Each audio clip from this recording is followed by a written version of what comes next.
আচ্ছা, একই গাছের কলা, এক গামলা শোষাওয়ালা, এক গামলা ছিলা। আপনার বলেন তো টাকা দিয়ে কোনটা কিনবেন?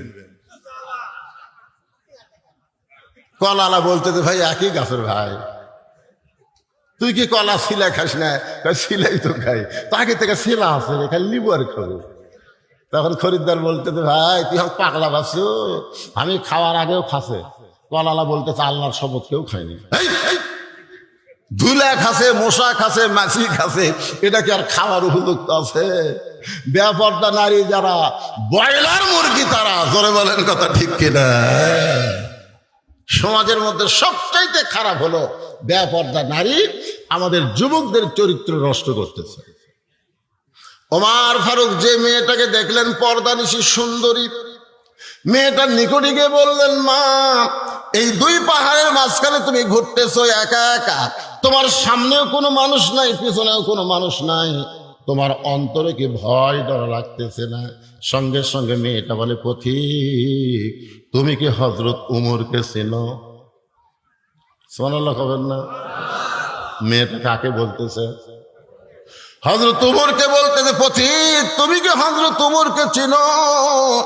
যেদিন উমর আল্লাহর আইন দিয়ে রাষ্ট্র চলায়, সেদিন থেকে পৃথিবীর এক প্রান্ত থেকে আর একটা প্রান্তে একটা মহিলা যাবে, ওই মহিলার কলিজায় কেবলমাত্র একমাত্র ভয় থাকবে কার? ইন্নামাল মুমিনুনা আল্লাযীনা ইযা যুকিরাল্লাহু ওয়াজিলাত কুলুবুহুম ওয়া ইযা তুলিয়াত আলাইহিম আয়াতুহু যাদাতুহুম ঈমানা ওয়া আলা রাব্বিহিম ইয়াতাওয়াক্কালুন। সেদিন ষোড়শী নির্জন পথে যাবে, কোনো জন কটু কথা কবে না, পথে আর প্রান্তরে সম্পদের মোহে পড়ে খুন আর হাসানি হবে না।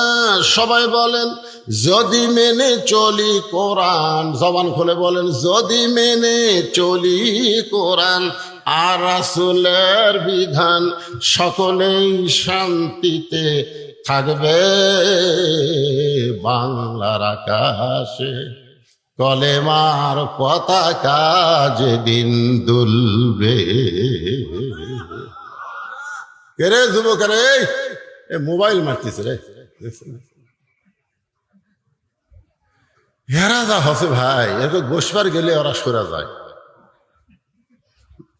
স্বয়ং জিবরাইল এসেও যদি ওয়াজ করে, এই যুবকগুলোকে ভালো করা যাবে না, কারণ বর্তমান যুবকদেরকে ওয়াজ দিয়ে ভালো করা যাবে না।